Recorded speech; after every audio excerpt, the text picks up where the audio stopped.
સાબરકાંઠામાં સ્થાનિક સ્વરાજ્યની ચૂંટણી પહેલા રાજકારણ ગરમાયું છે। ઈડરમાં નગરપાલિકાના વિકાસના કામોમાં ભ્રષ્ટાચાર થયા હોવાના આક્ષેપો થયા છે।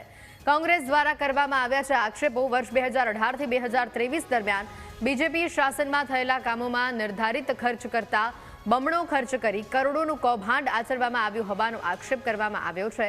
કરોડોના ખર્ચે બનેલા બગીચા, ટાઉન હોલ, ગેટ અને વોટર ટાંકીઓ સહિતના કામો આજે જર્જરિત હાલતમાં ધૂળખાઈ રહ્યા છે। ત્યારે કોંગ્રેસે ભ્રષ્ટાચારના ફોટોગ્રાફ્સ સાથેની પત્રિકા મતદારોમાં વહેંચી ભાજપના શાસન સામે સવાલો ઉઠાવ્યા છે।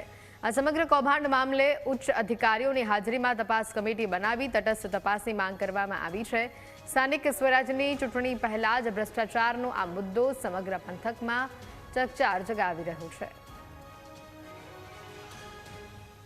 આ પત્રિકા જે ભારતીય જનતા પાર્ટીના શાસકોએ ખુલ્લી પાડી છે એની સામે હું જિલ્લા કોંગ્રેસ પ્રમુખ અને સમગ્ર કોંગ્રેસ સમિતિ ઈડર તાલુકા, શહેર અને ઈડરના નગરજનો વતીથી હું માગણી કરું છું કે આ 5 વર્ષનો ભ્રષ્ટાચારને ઉજાગર કરવા માટે તટસ્થ તપાસ થાય।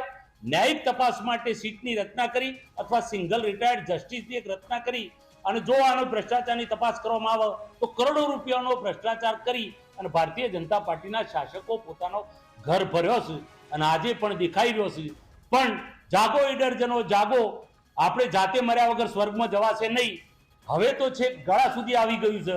ક્યાં સુધી તમે અંધારામાં રહેશો? ક્યાં સુધી આ બધું સહન કરશો?